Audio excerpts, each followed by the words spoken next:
Buenos días, buenas noches, buenas tardes. ¿Cómo están todos? Bienvenidos a este podcast llamado Argonautas, su podcast de filosofía y teología, que trata temas de vida real, tiempo real, y esperemos hablar de algunas otras cosas más. Aquí estoy con mi compañero Beto Boff, más conocido como el Protágoras por algunas personas dentro del grupo, rubro de la iglesia, y Turi, más conocido como Turi en el mundo de la iglesia también. Qué rollo, ¿qué tal? Mi nombre es Juan Luis Cabrera, nadie sabe mi nombre, díganme Tibu, porque ese es como todos me conocen. Bueno, y hoy venimos a tratar uno de los temas que nos gusta, los dos temas que más nos gusta tal vez a las tres personas que estamos aquí molestándolos esta tarde, este día o esta noche, no sé qué hora sea cuando nos estén viendo. Pero antes de que lleguemos al tema, a mí me gustaría preguntarles cómo están, antes que nada, mis dos compañeros, Beto, Turi, ¿cómo les fue esta semana? A ver, platíquenme un poquito. Muy bien, mucho trabajo, gracias a Dios. Pero sí, creo que, bueno, nos encontramos en el tiempo ya del final de año. Se está acabando el año 2020 y creo que se siente en el ambiente, este ambiente como ya de recapitular todo o de que ya se va a acabar algo y a ver qué sentido tuvo todo esto que acabamos de vivir y pues a ver qué podemos aprender para lo demás, que al final de cuentas a veces puede ser como una mera convención. En realidad, pues el tiempo sigue normal, pero también es un tiempo propicio para eso, para pensar muchas cosas de por sí, ¿eh?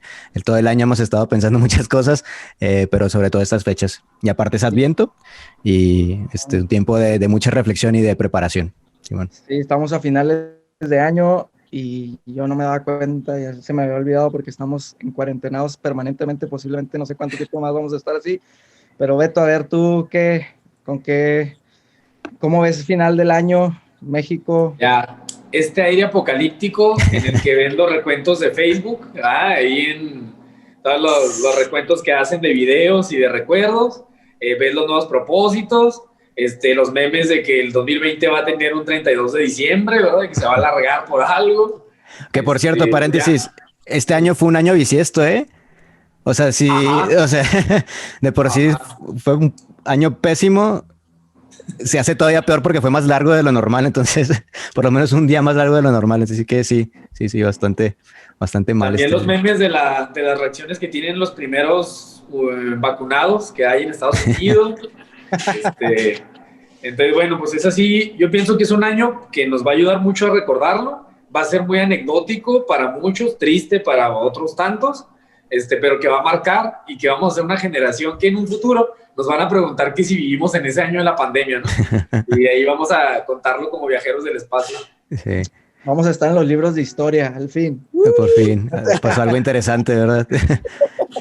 Sí. Oigan, bueno, pues yo pienso que este tiempo apocalíptico que nos toca vivir y esta temporada de fin de año es perfecto para tratar los temas que más nos gustan, que posiblemente son sumamente apocalípticos, en muchos sentidos. Y pues que creemos, al menos nosotros aquí creemos que a las personas que nos están escuchando les puede ayudar a ver el mundo de otra manera y tal vez asustarse, sentirse feliz, entristecerse, quién sabe, ¿verdad? Depende, la gente lo toma de distintas maneras. Pero bueno, Turi, nos tenías preparadas algunas ideas para hoy, para no hacerles ya más largo de lo que estoy hablando. Hoy queremos hablarles un poquito de lo que pensamos acerca de la filosofía y la teología, que son también pues los dos de los tres remos principales que utilizamos para crear este programa, este podcast, que es la filosofía, la teología, y el tercero pues sería intentar ver la realidad desde estos dos lentes, ¿verdad? Como comúnmente se intenta explicar que funciona la filosofía y la teología. Y pues vamos a ver, Turi, o sea, tú qué más o menos qué nos tenías preparado para hoy, para platicar de esto. Yo quería platicar con ustedes un librito muy interesante bueno, es Chesterton, es este librito de acá, ¿verdad? Es un autor muy recomendable y es muy agradable de leer. Yo cuando lo leo, bueno, hay una gente que dice que es como tomarse una copa de vino, una copa de champán. Yo digo que es como si sientes que te está haciendo cosquillas en el cerebro, ¿verdad? Porque escribe muy padre. Y bueno, ¿Por qué me llama mucho la atención? Es un hombre que le dicen el apóstol del sentido común. Y este libro, el título me llamó la atención porque se llama ¿Qué es lo que está mal en el mundo? O lo que está mal en el mundo. Y me llamó la atención porque el 2020 nos trajo bastante caos y mucha confusión, muchas, muchas protestas, muchas peleas, mucha gente gritándose y bueno, un desorden, ¿no? Y pues quería ver yo qué opinaba este señor, que aunque ya vivió hace casi 100 años, él tiene una mirada muy, muy padre, muy profética acerca de lo que él veía en la sociedad. Y bueno, le hace la pregunta qué es lo que está mal en el mundo y da un diagnóstico, ¿verdad? Dice, bueno, todos estamos de acuerdo en que el mundo está mal, ¿verdad? Pero lo que está mal en el mundo es que no estamos de acuerdo en qué es lo que está bien, ¿sí? Está interesante porque dice, estamos todos de acuerdo que nuestra sociedad está enferma, ¿verdad? Pero no sabemos cómo se ve una sociedad saludable. No estamos de acuerdo en cómo deberíamos, qué es a lo que deberíamos de aspirar, ¿no? Esto suena como medio abstracto, pero no lo es porque dicen, nunca nos vamos a poder poner de acuerdo en que las cosas sean mejores si no sabemos hacia dónde queremos ir, ¿no? O sea, todos estamos de acuerdo en que las cosas están mal, pero tenemos diferentes visiones de cómo se debería ver el mundo. Dice, algunos piensan que la propiedad privada es lo más valioso, ¿verdad? Dice, es quitarte de tus propiedades, sería como quitarte de tus dientes, ¿verdad? Dice, y otros piensan que tener propiedad privada es como tener un dolor de muelas, ¿no? Entonces dice, tenemos dos visiones diferentes del mundo y lo que está mal en el mundo es que no sabemos qué es lo que está bien. Ahora, esto suena, ahorita es medio abstracto, pero no lo es. Dice Chesterton que lo que ahorita necesitamos en el mundo, dice, no es una persona práctica, ¿sí? Sino necesitamos una persona teórica. Dice, cuando está ardiendo Roma, dice, necesitas, sí, gente que lleve agua, ¿verdad? Pero sobre todo, cuando arde Roma, necesitas a alguien que sepa de teoría hidráulica, ¿verdad? O sea, para poder arreglar las cosas. Cuando las cosas están más o menos mal, le hablas a un plomero, ¿no?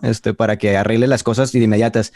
Pero si el edificio se está cayendo, necesitas alguien que sepa la teoría de cómo se sostiene un edificio, ¿verdad? Necesitas un físico, necesitas un ingeniero. Perdón, es como cuando vemos que va a haber un huracán o algo así y cambian a la chica del clima y llega el profesional, ¿no? Así, Sí. ¿saben qué? Sí, y de hecho dice eso, o sea, tienes que buscar al profesor con el cabello más blanco y despeinado, ¿verdad? Y el que sea más loco, porque ese es el que necesitas cuando las cosas están mal, ¿no? Oye, ¿cuándo cambian a los presidentes en esos casos? Uy, mira, pues el de Estados Unidos no se quiere ir y y el de México, pues se la pasa diciendo, ¿no? Que no se va a reelegir y que no se va a reelegir y que no se va a reelegir y que no se va a reelegir, como si no fuera obvio que no se puede reelegir, ¿no? O sea, ¿por qué lo anuncias tanto? ¿Qué no sé qué? Entonces, para esto, dice, es importante, por lo tanto, dice, tener a una persona no práctica. Ahora, una de las preguntas que más le hacen a la gente que le gusta la filosofía y la teología es ¿para qué te interesan esas cosas? O esas cosas no sirven para nada, ¿no? O sea, la filosofía y la teología no se usan para nada. Como no son prácticas, como no son cualquier otra carrera, ¿verdad? Otro campo del conocimiento. Dice, piensan que no les sirve a la gente de nada, que es pura pérdida de tiempo, ¿no? Y no sé cómo empezar a abordar eso porque Mira, no, pero antes un comercial. sí. Porque la gente, me incluyo en esa gente, conocemos muy poco a Chesterton. De hecho, yo solo recuerdo una exposición del padre Rochin, de ortodoxia, que sí, es de Chesterton. Sí, también. Pero me llama la atención porque en ocasiones no sabemos a dónde acceder a Chesterton. Ajá. Entonces, el otro día fui a la iglesia que está en la Valentín Fuentes, el de la Misericordia, ajá, y en esa librería está ahorita fácil 6 libros que hablan, que son de Chesterton, hablando sobre el mundo, sobre reflexiones, y me llamó mucho la atención que fuera un libro recurrente y que estuviera siendo como que pan caliente ahí en las ventas, ¿no? Entonces, primero así como comercial, es un acceso rápido que podemos tener. Y otra, en el de por qué el mundo va mal. Yo lo que recuerdo de ese libro es porque un grupo de jóvenes tomaron el libro de Chesterton y le fueron a preguntar a varias personas, ¿verdad? Esa pregunta, ¿por qué el mundo va mal? Cuando ya habían leído este libro, ¿no? Y me llamó mucho la atención porque se toparon con un fraile franciscano y luego llegan y a ver, ¿por qué el mundo va mal? Y luego estaba todo calmado y lo, no, pero yo no pienso que va mal. Nunca le explicaron el contexto del libro, Sí. o sea, ni por qué lo hacían. Entonces yo pensando en esto, bueno, es así como la introducción. Si alguien quiere acercarse a Chesterton, ya está en español porque tu libro lo vi en inglés. Sí. ¿Qué Nomás que en otros español has están bien leído? caros, pero Oye, Beto, yo pienso Sí. que la gente que nos está escuchando se va a preguntar algo muy importante, todo lo que acabas de contarnos. ¿Qué andabas haciendo fuera de tu casa, güey? Haciendo algo yendo a una iglesia a comprar un libro, güey. O sea, ¿o qué dijiste? ¿Iglesia, librería? No sé qué fue lo que dijiste. Una librería de ahí, pues buscando libros para mantenerme en cuarentena. Ah, ok, muy bien, sí, perfecto. Eso pensé yo también, eso pensé. Sí, entonces, sí, lo curioso de este autor es que, como decías, el apóstol del sentido común es muy fácil de leer y dice verdades que es que a veces, entre tanta confusión, él puede llegar así a hacernos las preguntas más importantes y hacia donde él llega es que dice, necesitamos pensar sobre el fin último de las cosas, el para qué, ¿no? Y para eso nos sirve la filosofía y la teología. Y es curioso cómo es sobre todo estos libros se vuelven populares en tiempos tan problemáticos, tan caóticos, ¿no? En tiempos tan caóticos regresan los grandes clásicos, o sea, los libros nuevos de soluciones rápidas, esos no sirven para nada, ¿no? O sea, nadie saca nuevas teorías, ¿no? Como que realmente se vuelven a hacer populares los libros de antes. Por ejemplo, no sé, en este último año, el año pasado, hubo muchos libros sobre estoicismo, no sé si los llegaron a ver, o sea, como que se puso de moda otra vez ser estoico, una cosa que tiene siglos, ¿no? Entonces es como en tiempos sí, pues tan problemáticos que resurgen las ideas antiguas y decir, ok, algo nos tienen que aportar estos grandes autores, y hacia algo nos tienen que apuntar, ¿no? Porque son ideas que han sobrevivido, la prueba del tiempo y sobre todo que son como esta brújula, ¿verdad? En un mundo que pura confusión, ¿no? Y por eso yo creo que es valioso y no sé, me dio mucho que pensar este pequeño librito, porque apunta a eso, ¿no? Dicen, nunca vamos a salir del rollo en el que estamos, si no si no nos hacemos las preguntas que nos tenemos que hacer. Es decir, que el 2021 pueda parecerse mucho al 2020, ¿sí? Si no nos hacemos las preguntas que nos tenemos que hacer, ¿no? Y para esto, estas brújulas, pues en primer lugar está, desde el punto de vista racional, la filosofía, ¿no? En primer lugar sería como como el primer nivel, no sé cómo decirlo. No necesitas fe, ¿verdad? Un no creyente le puede ayudar, o la primera herramienta que pudiera tener sería la filosofía, ¿no? Y no sé qué piensen ustedes, por ejemplo, yo creo que una de las cosas que más te han llegado a preguntar, Tibu, ¿no? O sea, ¿por qué estudiaste filosofía, no? O sea, ¿por qué demonios estudias una teoría una carrera tan abstracta, ¿no? O sea, y sería... Te hace pobre. Sí, exactamente. Son las formas de retar a la vida, ¿no? Estudio filosofía para retar a la vida, para demostrarle que voy a poder sobrevivir. Es que me encanta el vértigo. Desde chiquito me gustaba subirme a las montañas rusas. Dije, quiero tener esta sensación toda mi vida. Filosofía. Pues yo pienso que, bueno, más bien, perdón, sí, esa pregunta me la hacen muy seguido. Hay veces que no me gusta decirle a la gente que estudié filosofía para que no me hagan esa pregunta, Sí. porque justamente yo pienso que esa pregunta, Turi, Beto, de por qué estudiaste filosofía va ligada a dos preguntas, a otra pregunta, como ¿no se han visto esos huevitos que tienen huevitos adentro? Sí. Se me figura que esa pregunta tiene otros dos dentro de sí misma, otras dos preguntas, que una sería, la más común sería la que tú dijiste ahorita, ¿para qué sirve la filosofía? Y esa pregunta de ¿para qué sirve la filosofía? Viene, podría decirlo, como con otra intención dentro, que es la pregunta de ¿para qué sirve? Es como mercantilizada, es decir, ¿qué beneficio económico o social o no sé, pues mercantil, pues para dejarlo claro, te trae la filosofía? Si tú lo estudias, ¿a qué te vas a dedicar? ¿Qué vas a hacer? ¿Cuánto vas a ganar? Siento que es como la pregunta de, oye, ¿para qué comes?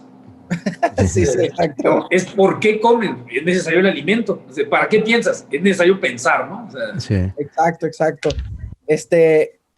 Y pues es difícil contestar esa pregunta a una persona que yo sé que no tiene un contexto de filosofía, y voy a intentar elaborar un poquito aquí esa respuesta, porque Sí, tienes que... pausa, nada más para como especificar la pregunta o ponerla, a lo mejor en otras palabras, pues, A ver, pienso que habrá gente, ¿verdad? Que a lo mejor o escuchó del podcast o nos conoce a nosotros, pero a decir qué fregados, filosofía, teología, qué es eso, o sea, qué, como para qué o por qué no, o sea, qué suena muy abstracto, muy inútil, no sé, si me explico, o sea, como de qué le sirve a alguien, ¿no? Y esa sería la pregunta, ¿no? O sea, como si alguien nos estuviera escuchando en este momento,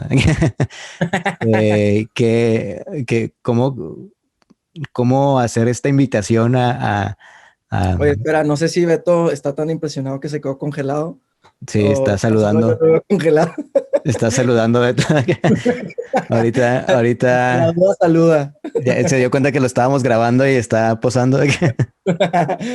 Perdón, Turi, prosigue, prosigue. Sí, no, eso, ¿verdad? O sea, como que alguien este, dice, bueno, ¿y a mí qué me importa la filosofía, no? A ver, vas. Y ahora ya regresó. Hola, Beto. perdón, es que alguien vino a preguntarme para qué sirve la filosofía y ya Ok, contestar. ya lo despachaste. Ya. A ver. Mira, yo pienso que, bueno, si empezamos así con la etimología de filosofía, vamos así a lo de siempre, ¿no? Vamos a decir qué significa etimológicamente, pues es amor por o a la sabiduría, ¿verdad? Que pues es una explicación que viene, bueno, esta etimología pues que viene desde la tradición griega, ¿verdad? Porque la palabra es originalmente griega. Eh, pero pues eso tampoco dice nada, ¿verdad? Es decir, amor por la sabiduría no me dice para qué es, ni qué hace, ni, pues mucha gente le tiene amor a muchas cosas y no se llama, por ejemplo, futbolólogo, ¿no? Algo así, o sea, Sí, pues no, o sí, sea, porque ama el fútbol. Eh, pero yo pienso que para poder entender un poquito de qué se trata la filosofía, es tenemos que, primero que nada, y yo pienso que al mismo hecho de que hacemos este ejercicio que voy a hacer, que es cuestionar la pregunta de dónde viene, y ya estamos haciendo filosofía en este momento, ¿no? Que es, bueno, el para qué, qué me va a traer la filosofía mercantilizado, cuestionar el por qué la gente se pregunta por el uso mercantil de una carrera como es la filosofía, un estilo de vida, podrían decir algunas personas que es la filosofía, el preguntarte el por qué la gente se pregunta eso ya es un ejercicio filosófico para empezar, ¿no? O sea, ¿por qué la gente se pregunta sobre las carreras de manera mercantil? Bueno, eso ya sería una pregunta muy larga para contestar. Lo que yo diría es que la filosofía, antes que nada, y esto es algo que me gustó mucho una vez que lo escuché hace tiempo, es algo inevitable en la vida del hombre. Eso para empezar. La filosofía es inevitable en la vida de la humanidad porque la filosofía yo la considero que es algo intrínseco a la misma naturaleza humana, a su naturaleza racional. Pero así como la filosofía, así como no sé, como el pensamiento crítico, que también viene por la razón, que es natural a la persona humana, no todas las personas ejercen su pensamiento crítico de manera profesional, por decirlo así, o especializado, es decir, no mucha gente se piensa críticamente acerca de las cosas que les rodea. Del mismo modo, aunque digamos, o sea, yo les puedo decir, sí, todas las personas, como diría Aristóteles, son filósofos por naturaleza, eso decía Aristóteles, ¿no? Porque todos se pueden preguntar cosas.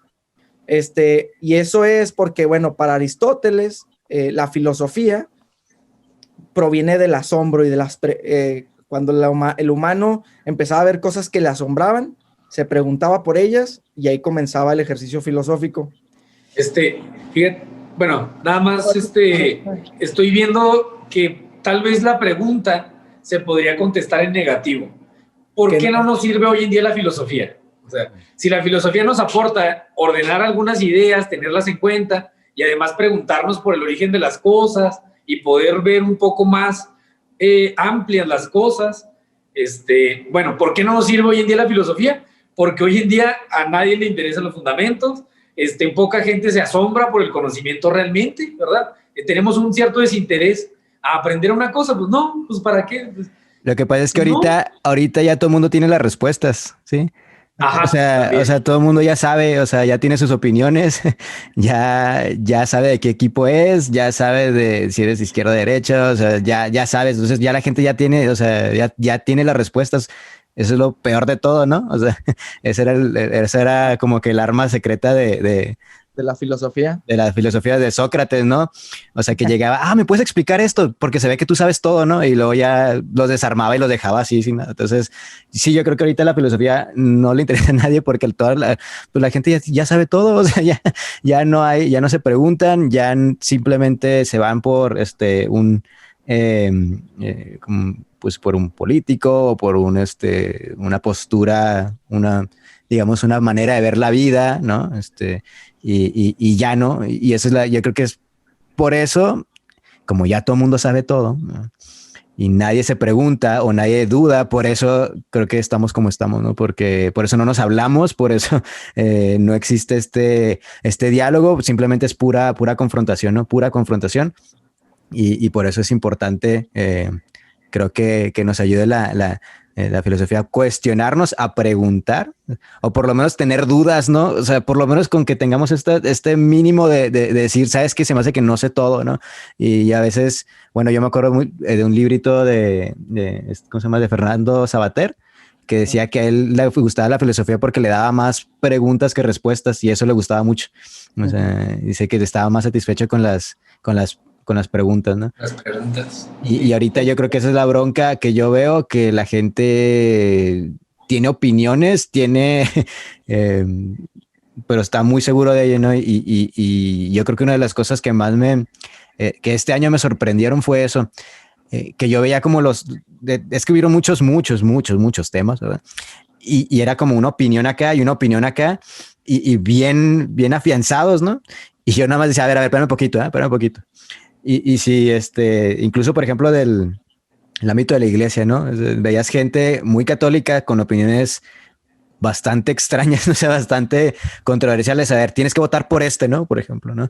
Que si eres católico tienes que votar por esta persona. A ver, espérame. Y lo defendían, ¿no? Y lo de espérame. Y fue una de las cosas que me hicieron cuestionarme este año. Le digo, no, espérame. ¿Estás seguro de lo que estás diciendo? ¿Estás seguro de lo que estás diciendo? Y luego después decían los mismos, no, es que si eres católico tienes que votar por este otro, ¿no? Y le decía, no, espérate, ¿estás seguro de lo que estás diciendo? Pero la gente ya no se hacía preguntas, ¿no? Y yo creo que por eso hoy la filosofía no tiene lugar y por lo tanto tenemos como consecuencia un mundo y una sociedad que está como está, ¿no? Que ese es sí. Esto que dices, o sea, justamente yo pienso que responde también de cierta manera que para qué sirve la filosofía. Yo personalmente, yo creo que la filosofía sirve para liberar, o sea, en sentido general, o sea, libera a la gente en un sentido general del control de muchas cosas, o sea, no te podría especificar una sola cosa, sino que hace a la persona libre. ¿Libre en qué sentido? A ver, pero ponme un ejemplo, ¿cómo lo ves? Por ejemplo, yo soy de la idea de que una vez que aprendes filosofía, bueno, o sea, que estás aprendiendo bien filosofía, yo me gusta explicarlo de esta manera, como que empiezas a ver los hilos que están por detrás de las maneras en que funciona la sociedad. Es decir, ya no solamente ves los bancos, las instituciones políticas, no sé, las escuelas, los modelos educativos, todas estas estructuras sociales que tenemos en la actualidad, ya no las ves solamente como algo que está ahí porque así es la vida, sino que ves que hay una razón de por qué están ahí y alcanzas a ver a veces hasta el cierto origen de algún pensador que pensó esto que hoy está materializado de cierta manera, ¿no? Y eso yo pienso que da cierta libertad. Dime tú, Beto. Es que a mí me ha gustado pensar el aprender la filosofía o la teología, ya lo he explicado, como si entramos a una sala 3D sin las gafas, sin la filosofía o la teología. Vemos nada de la película, ¿sí? O sea, no se logra percibir la profundidad, las dimensiones de la película. Podemos escuchar, ¿no? Entonces nos quedamos con uno solo de los sentidos, pero se empobrece la experiencia de la película. Entonces así en la vida, ¿no? No tenemos la filosofía, no tenemos la teología.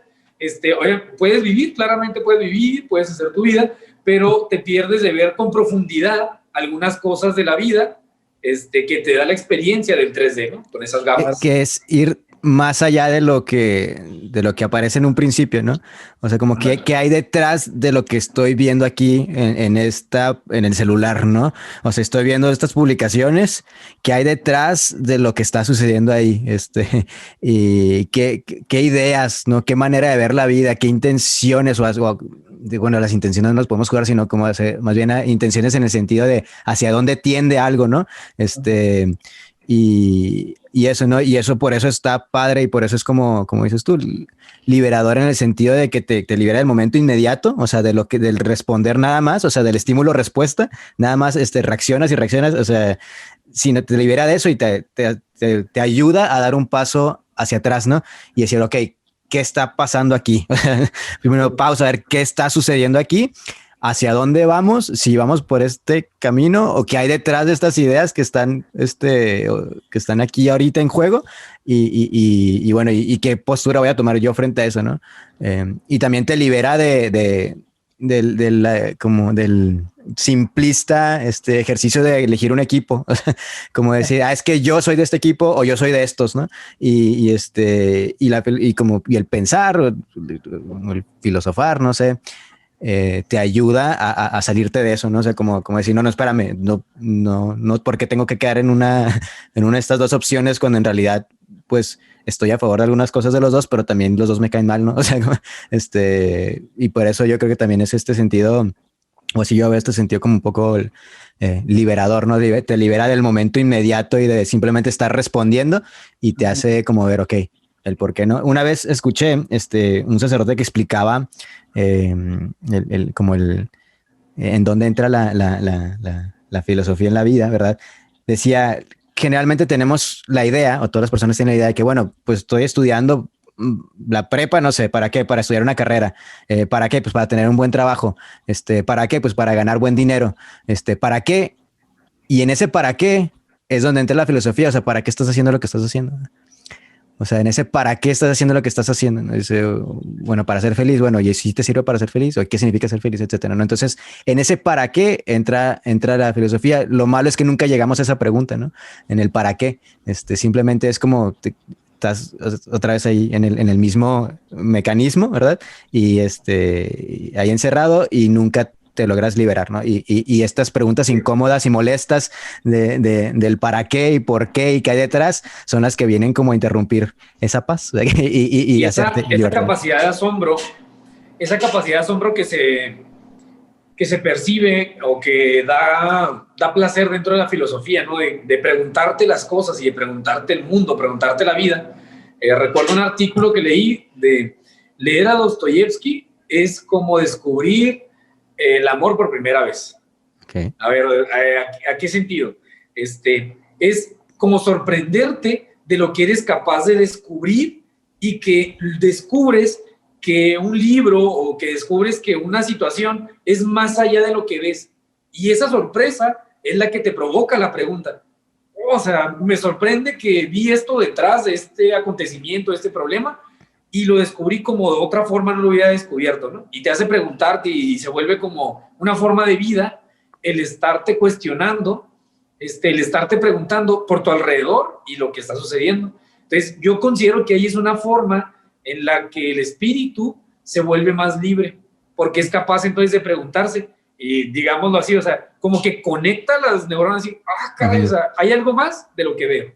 Te cae el 20, diríamos coloquialmente, ¿no? Sí, y ahorita decías, Tibu, que pues todo mundo como que ya tiene como este chip, ¿no? O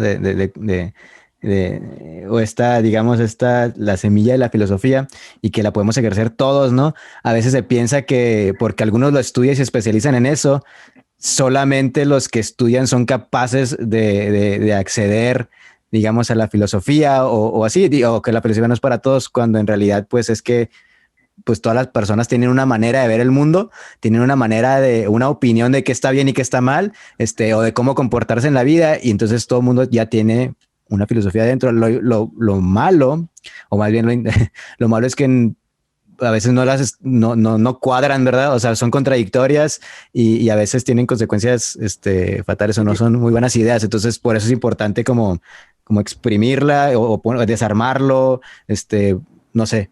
Sí, mira, yo pienso esto, o sea, no es lo mismo hablar de personas que juegan fútbol o jugadores, personas que juegan fútbol a jugadores de fútbol, o sea, que es diferente, ¿no? O sea, para hablar de personas que juegan fútbol es como todos podemos jugar fútbol, yo estoy jugando fútbol contigo, pero jugadores de fútbol se entiende como la persona que se dedica a jugar fútbol, ¿no? O sea, o que se prepara para jugar fútbol verdaderamente.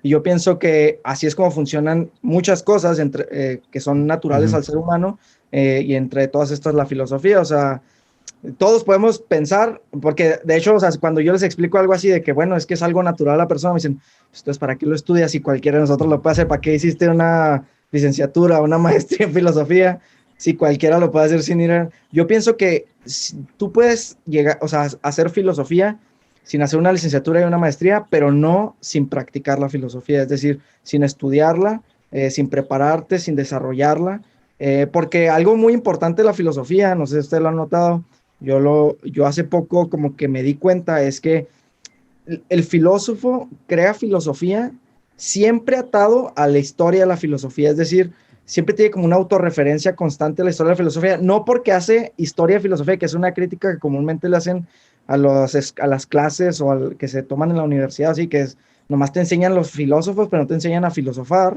que sería una de las grandes preguntas si la universidad es buena para hacer filosofía o no, pero a lo que me refiero es que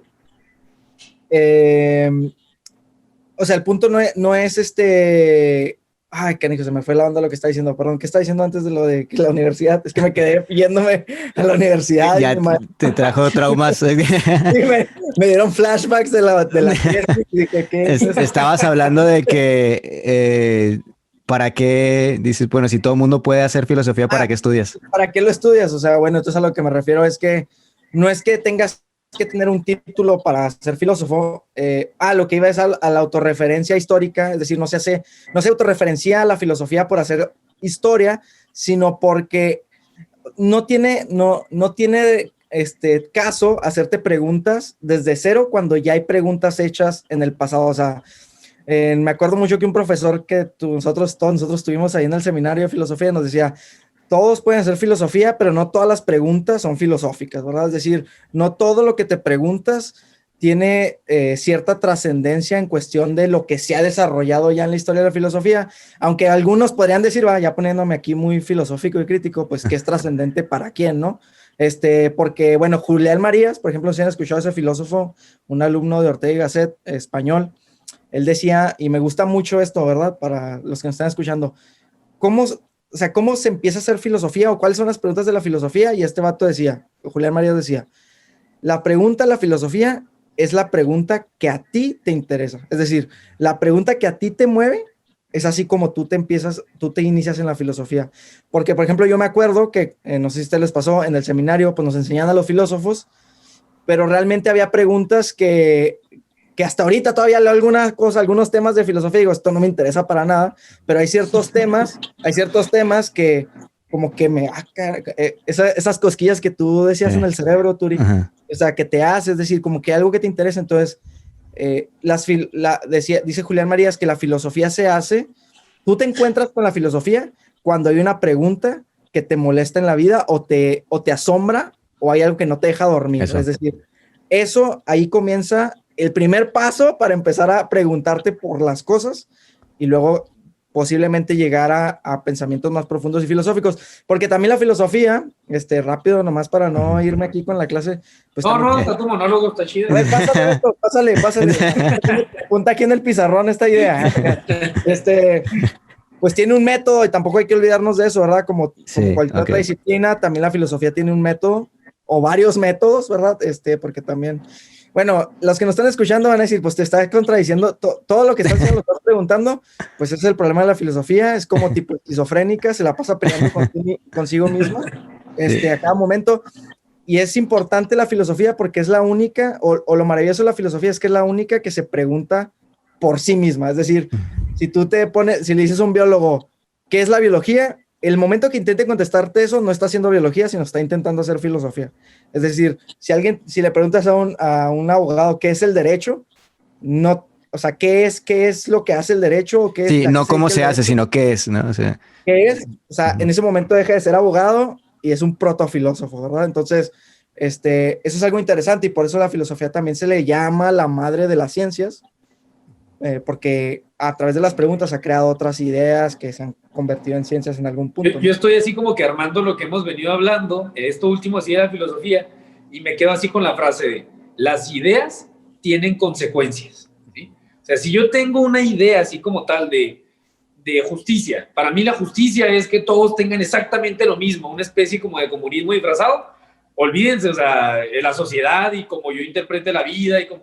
Claro. Qué importante es preguntarnos qué pensamos del mundo y cuando me llegan a preguntar, o en ocasiones que sí pedían temas así de ¿para qué sirve? Como un tema típico así en cualquier otro grupo, yo decía, bueno, para mí la filosofía, pensando así muy cuadrado, como saludos al padre Ramiro, entonces pensando como si yo tuviera un cajón de ideas, así me imagino también Bob Esponja cuando tenía ahí su archivero de ideas, entonces ya tuve el tiempo yo de pensar sobre la naturaleza, sobre la justicia, sobre la divinidad, sobre la espiritualidad, sobre todo, ¿no? Entonces llega un momento en donde me pide que conecte justicia y espiritualidad. Y en lugar de ponerme a pensar apenas eso, actuar rápidamente, llego a mi archivero de ideas masticadas, la saco, ok, y esto pienso de esto, lo conecto y actúo, ¿sí? O sea, la filosofía te ayuda a poder actuar más rápido en el momento, pero porque ya premeditadamente, ya antes ya lo pudiste pensaste, tener ¿no? el tiempo de masticar la idea, ¿no? Sí, Entonces, no es de ya lo que el filósofo pensaste. esté perdiendo el tiempo, sino que tiene el tiempo o se da el tiempo para pensar las ideas y cuando son necesarias, poderlas aplicar.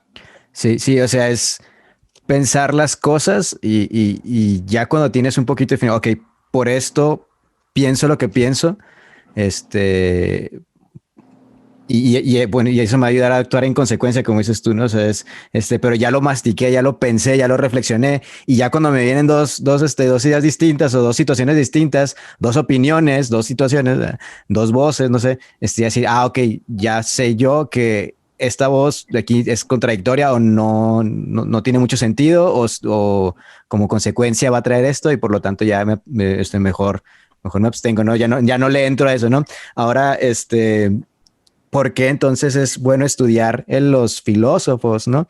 O sea, a la gente que estudió, no como una biografía nada más, no como una cosa así, de que hay que saber mucho y te voy a enlistar y nomás para vomitar, los datos, sino porque, decía Peter Crift, un profesor de filosofía, dice, el problema con nosotros es que queremos ser originales, ¿no? O sea, ese es nuestro problema, cuando en realidad somos muy aburridos. O sea, cuando quieres ser original, eres bien aburrido porque las cosas que estás diciendo ya fueron dichas mejor antes que tú. Entonces, los grandes, del pasado se hacen mejores las preguntas, y puedes que dice, como dicen aquí, una expresión de puedes estar en los hombros de unos gigantes, ¿verdad? Y alcanzar a ver, ¿no?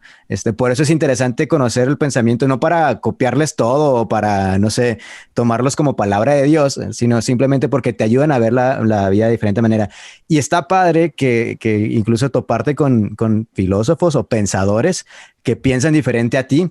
O sea, eso está bien porque también te mueven un poco la visión y puedes alcanzar a ver otra cosa que no hayas visto. Y aunque no estés completamente de acuerdo, ¿verdad? También te ayudan a ver algo más. Por eso es importante estudiar la filosofía, no solamente decir, pues yo también ya pienso, ya por lo tanto tengo mi propio pensamiento y ya, no se trata de eso, ¿verdad? Se trata de que también buscar en gente mucho más sabia que uno, ¿verdad? Que ya también se preguntó a las cosas, qué pensaron ellos, ¿no? ¿Cómo vieron la vida de ellos? Y eso me ayuda a mí, a tener mi propia visión, no para replicarla y hacer una imitación, sino que me ayudan a ver cosas que yo no había visto, ¿no?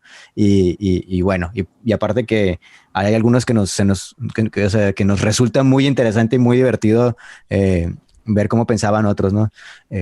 A ver, les lanzo una pregunta rápido y es la pregunta así como del Del abogado del millón. diablo. A ver. La filosofía, porque tradicionalmente así se dijo, ¿verdad? En Grecia, o Aristóteles posiblemente. No, no es la esclava de la teología. No, esa todos sabemos que no. Caray. La filosofía busca la verdad o no busca la verdad. O sea, es decir, se pregunta para alcanzar la verdad ¿O para qué se la pregunta? Porque es una concepción como que posiblemente es un poco famosa entre la gente que nos está escuchando, la ha leído, la busca por ahí. Cizañoso. Sí, Cizañoso. Protágoras. Ok, déjeme la... Dejo que primero conteste Turi para contradecir. ¿Cuál fue la... ¿Me repite la pregunta, por favor? ¿Según quién? Es la ¿Según respuesta. quién? Antes o después de Descartes. A ver. Bueno, yo pienso que este tipo de pregunta ayuda porque yo pienso que hemos estado dándole vueltas a lo que creemos o para lo que creemos que sirve la filosofía, pero tradicionalmente se le ha dado esa concepción al uso de la filosofía, es decir, busca la verdad y a través de la verdad, según Aristóteles, llegamos a la felicidad, ¿no? O sea, a través de la búsqueda de la verdad llegamos a ser felices. Por eso para Aristóteles era algo natural, ¿verdad? Porque él creía que todos como personas, como humanos, buscamos la felicidad y la buscamos a través del conocer, ¿verdad? De saber más, de comprender nuestro mundo. Entonces, el hombre por naturaleza quiere buscar la verdad, ¿no? Y el hombre por naturaleza quiere ser feliz. Entonces, exacto, ok. Exacto. Entonces mi pregunta para ustedes sería, ¿ustedes creen que la filosofía busca la verdad? ¿Sí o no? Y luego ya con eso yo creo que podemos saltar a la teología y preguntarnos un poquito su relación con la filosofía antes de irnos directamente a la teología. Yo pienso que la filosofía nos ayuda a acercarnos a la verdad. Y ese acercamiento y ese camino, ese caminar hacia la verdad, le llamamos sabiduría. Es esa experiencia recogida hacia ella, ¿no? Hacia la verdad. Sí, y ahora como ya respondió Beto primero, ahora yo lo voy a contradecir. Yo creo, según lo que alcanzo a ver, o sea, lo que mis años en el seminario y estudiando la historia de los filósofos, yo creo que en un principio sí se tenía esta noción de que el preguntarnos acerca de la verdad, o el preguntarnos siquiera, ¿no? O sea, hacernos estas preguntas profundas, estas preguntas últimas, tenía como objetivo conocer la verdad, ¿no? O sea, yo me pregunto porque quiero conocer, ¿no? Porque sé que hay algo allá, a lo cual me quiero acercar, ¿no? Pero llega a partir cierto momento en la historia en el que ya no se busca eso, ¿no? Entonces, como hay unos pensadores que simplemente se preguntan para ver cómo pensamos, o por qué actúas, y entonces se corta esta intencionalidad o este propósito de buscar una realidad y simplemente nos quedamos así, ¿no? Aquí como ensimismados, y eso pasa como más o menos pues en la edad moderna, ¿no? Entonces, suena a neoplatonismo. Sí, entonces, pues esto me suena como a bueno, a lo que voy es que sí, pero no todas las filosofías. O sea, que sí nos ayudan, sí, pero no todas las filosofías, porque hay unas filosofías que te van a decir o unos pensadores, pues, que simplemente te van a decir que no, esa cosa de la verdad no existe. Y sobre todo, esos son los filósofos que más tienen influencia el día de hoy, y por eso estamos como estamos. O sea, eso es justamente lo que iba. O sea, en el tiempo en que vivimos de la posverdad, como le llaman, ¿no? O sea, yo tengo otros datos. Si la filosofía, su valor consiste, o su ejercicio consiste en acercarse a la verdad, en un mundo donde nadie cree en la verdad, pues no tiene ningún uso, o sea, no tiene ningún sentido, pero aún siguen existiendo filósofos. Entonces, tal vez lo que podemos comprender es que ahorita ya los filósofos, muchos de ellos, no creen en que existe una verdad. De hecho, yo he escuchado filósofos que dicen que la filosofía se encarga de preguntarse y en el momento que la resuelve, se acabó la filosofía. Entonces, no tiene respuestas, o sea, para ellos, ¿no? O sea, solamente es ir pregunta tras pregunta tras pregunta, y si algún día pudiéramos resolver la pregunta, se muere la filosofía. Entonces, es como un círculo vicioso con tu exnovia, ¿no? O exnovio. No puedes dejarlo así, pero te duele, Sí. casi cuando te vas. Entonces, bueno, les preguntaba esto porque vivimos ahí en la época de la posverdad y tal vez nos están escuchando y dicen, pero la verdad hoy no existe, es que la verdad es de cada quien, ¿no? La verdad cada quien la tiene. Entonces, cualquier filósofo podría decir cualquier cosa, pero lo que yo pienso es mi idea y por lo tanto se constituye mi verdad. Entonces ya no tengo que buscar nada porque yo ya tengo mi verdad, que fue con lo que empezaste, Turi, de que la gente pues ya lo sabe todo porque tiene su verdad. Pero yo creo que aquí el ejercicio filosófico, y es por eso que les preguntaba, es que hasta qué punto podemos sustentar la verdad que decimos poseer. O sea, no tenemos ninguna pregunta acerca de la verdad que decimos poseer, o que conocemos, Y si es verdad eso, pues por favor dime quién eres porque te llamas Jesús de Nazaret. y si no, y si no es verdad, entonces pues hay una pregunta ahí que no está contestada y que podría convertirse en un camino filosófico, ¿no? Pero no sé ustedes qué piensen, o sea, por ejemplo, bueno, no sé qué quieran decir porque quería nomás contarles lo que Ortega Gasset cree acerca de esto, pero si no, ustedes díganlo. Yo antes... todo esto fue preámbulo para llegar a Ortega Gasset. Okay. Es que me interesa y mucho a mis libros que... de Yacuría que aún tienes. Ok, ahí va. Yo quiero responder. Padre Luis, saludos. Mira, si compraste todos los libros, excelente, excelente. ¿No existía el PDF en tus tiempos o Yo sé qué? que la gente no nos puede ver la que si nos están escuchando en otra cosa que no sea YouTube, Ajá. pero aquí tengo 3 libros que Beto dice que pertenecen a él, pero de tomos todavía falta uno. Acabo de descubrir que falta un tomo todavía, el 4 tomo. ¿De qué libros son? De Ignacio Yacuría, el padre Ignacio Yacuría, A filósofo. ver, Y ya van a ser promovidos ahí. Bueno, pero ese es un chiste católico interno.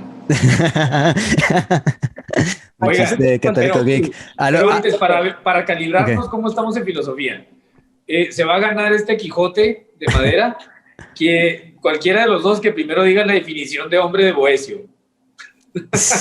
Individuo, no. Sustancia individual. Naturaleza racional. Sustancia individual de naturaleza racional. Oye, espérate. No sé si se acuerdan de la clase que tuvieron con el padre Luis alguna vez, y si se las dijo, no, bueno, a Beto de mí sí nos la dijo, no sé, Turi. Así empezó la clase, creo que fue de antropología, el padre Luis Escuero dijo, hay gente que dice que la filosofía no sirve para nada, dice, pero cuando cae una bomba atómica, fue a causa de la filosofía. Así nos dijo el padre Luis, así comenzó una de sus clases, y fue la primera vez que me quedé así que, wow, tal vez ahorita la gente decir, pero mira, ahí atrás de Turi justamente está la persona causante de ese problema. Él dijo que él no tenía nada que ver. Pero fíjate, ahí va, ok, interesante, ¿eh? Ok. Acabas de abrir una puerta muy interesante. La diferencia entre la ciencia y la filosofía, ¿no? O sea, la ciencia te va a mostrar la teoría, ¿no? El cómo funcionan las cosas, pero nunca te va a decir qué hacer con ello, ¿no? Einstein descubrió en su teoría de la relatividad y un montón de cosas, ¿verdad? Los principios que gobernaban el universo, pero él nunca dijo qué hacer con esta información. Entonces mucha gente piensa ahorita que la respuesta a todo lo tiene la ciencia, ¿no? O sea, la filosofía, mucho menos la teología, ¿no? Nos van a aportar nada, son cosas muy abstractas. Lo que importa ahorita, lo único que nos va a dar un conocimiento certero va a ser la ciencia. Esa es una postura filosófica, ¿verdad? Es una postura filosófica bastante debatible, ¿no? Y así hay, o sea, por ejemplo, hay un vato que se llama Bill Nye the Science Guy, que es muy popular en redes sociales, porque tenía un programa cuando nosotros estábamos niños, tenía un programa de ciencia y nos salía con una bata y lo hacía experimentos, se explicaba, y toda la gente lo tuvo como referencia de un gran científico, cuando en realidad ni siquiera tiene un título de ciencia. Pero bueno, él dice que la filosofía no sirve para nada, que lo que importa es la ciencia nada más. Einstein es el claro ejemplo de que no es así. O sea, él explicaba, o sea, cómo funcionan las cosas, pero él nunca dijo qué hacer con ese conocimiento, ¿no? El qué haces o el para qué, o en qué lo utilizas, eso ya es una decisión ética, ¿no? Una decisión del bien y mal. Por lo tanto, sí es cierto, o sea, la bomba atómica trae detrás, no un descubrimiento científico, sino que trae detrás una filosofía, ¿no? Entonces, sí, por eso, así es que si son de los que piensan que la ciencia tiene todas las respuestas y que la filosofía no sirve para nada, bueno, lamento decirles que eso es una postura filosófica. Entonces, también se necesita cuestionar eso, ¿no? Yo lo que iba a decir, eso murió, lo que iba a decir, que es que existe una pregunta que ya no, sí, bueno, que ahorita en el mundo donde no existe la verdad, ¿no? Yo respondería que esa idea tiene consecuencias, ¿no? La idea de que no existe la verdad y que cada quien tiene su opinión o su manera de vivir y que no soy nadie para decirte cómo pensar o cómo deberías de vivir tu vida, o imponerte mi verdad, porque se dice que hablar de verdad es algo muy violento, ¿no? Es un lenguaje que se utiliza. Dice, esa es una idea que tiene consecuencias, que son las consecuencias que estamos viviendo. Lo que estamos viviendo es consecuencia de esta idea de que todo es relativo, de que no existen unas cosas mejores que otras. Y es el punto que llegaba Chesterton, ¿verdad? Por eso estamos como estamos. O sea, lo que nos está haciendo falta es saber qué es lo que está bien, ¿eh? Porque ahorita todo se vale. Y creo que estamos todos de acuerdo que las consecuencias de esas ideas de que no hay valores más mejores que otros, que no hay ideas mejores que otras, que no hay verdades más ciertas que otras, están teniendo como consecuencias un mundo muy desarmado. No sé qué piensan. ¿Sí? Pero ¿Voy bien? ¿Tiene sentido? todo se vale mientras no se metan contigo, ¿no? O sea, todo Sí. se vale hasta que se meten contigo. O sea, Sí, pero por ejemplo, hay gente que justifica que le pegues a otra persona por sus posturas políticas, ¿no? Hay un, toda pero que una... no te peguen a ti. Ah, sí, efectivamente. O Exacto, que sea, no te peguen a ti. sí, O sea, si le porque puedes pegar yo a soy el alguien más, bueno. ¿Qué te pasa, no? O sea, yo estoy bien. Yo estoy exacto, seguro de que estoy bien. exacto. Yo estoy seguro de que estar del lado correcto de la historia, sí, o sea, esa es típica. Yo Yo estoy del lado siento correcto. que la gente acepta que no hay una sola verdad, Ok, que sí. para ellos hay varias verdades, pero los tamaños de las verdades es del valor económico o del valor de presencia. Por ejemplo, no es lo mismo que diga un presidente de la República que estamos bien a que cualquiera de nosotros lo digamos, porque la gente lo toma, no, pues tú qué vas a saber, tú no eres el presidente de la República, ¿no? Uh-huh. No, es que tú no eres, no sé, sacerdote, tú no eres abogado, tú qué vas a saber. Entonces, no aceptan una sola verdad, pero han jerarquizado los niveles de verdades que termina igual siendo algo en cierto punto absurdo, porque depende entonces de cómo tú ves la vida, a quien le vas a otorgar así, no, pues él sí tiene verdad, él sí dice la verdad, él sí Porque sabe es lo el que dice. presidente o porque es el padre, ¿no? Ajá. O sea, o porque es el líder del grupo en el que estoy, ¿no? Etcétera, etcétera. Entonces, sí. Y lo padre, lo padre es que sí se vale cuestionar, o sea, y no eres mala persona por cuestionar, incluso al padre, o sea, incluso cuestionar al presidente, obviamente, Ay, tú incluso di.